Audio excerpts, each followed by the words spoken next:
স্বামীকে খুনের অভিযোগে স্ত্রীসহ প্রেমিককে গ্রেপ্তার। স্বামীকে খুনের ঘটনায় স্ত্রীসহ প্রেমিককে গ্রেপ্তার করল গোঘাট থানার পুলিশ। জানা গেছে, মিতা দাস ও প্রেমিক তন্ময় দাসের যোগসাজশে বরুণ দাসকে খুন করার অভিযোগ হয়। পরিবার সূত্রে জানা যায়, বাড়ি থেকে সাইকেল নিয়ে বাজারে গিয়ে বৃহস্পতিবার বিকেল থেকে নিখোঁজ হয়ে গিয়েছিল গোঘাট 1 নম্বর ব্লকের রঘুবাটি পঞ্চায়েতের বাসিন্দা বরুণ দাস। রবিবার সকালে বাড়ি থেকে কিছুটা দূরে একটি পুকুরের পাড়ের জঙ্গল থেকে বরুণ দাসের পচা গলা দেহ উদ্ধার করে গোঘাট থানার পুলিশ। ঘটনার পরই তদন্ত শুরু করে গোঘাট থানা পুলিশ।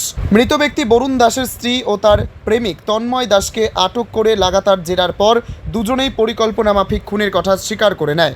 পুলিশ জানায়, ঘটনাস্থল থেকে ব্যবহৃত সাইকেলটি উদ্ধার করা হয়েছে। মৃত ব্যক্তি রাজমিস্ত্রির কাজ করতেন।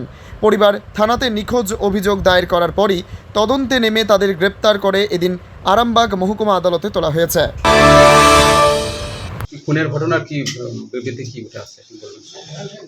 আমরা খবর পাই যে একটা আমাদের কাছে মিসিং ডায়েরি হয় 3 তারিখ, যে বরুণ দাস তার বাবা করেন, যে বরুণ দাস তার ছেলে মিসিং আছে।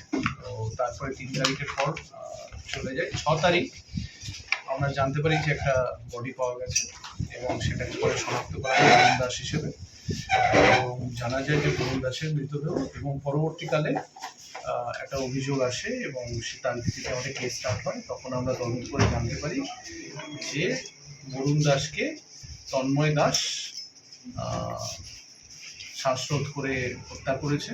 প্রাথমিক জিজ্ঞাসাবাদে আমরা তন্ময় দাসকে আটক করি এবং সেই যে সময়ে এই হত্যা হচ্ছিল সেই সময় তন্ময় দাস মিতা দাসের সাথে অনকল ছিল। পরে জানতে পারি যে একটা বিবাহ বহির্ভূত সম্পর্ক আছে এবং তার দরুন এই হত্যাটা হয়েছে।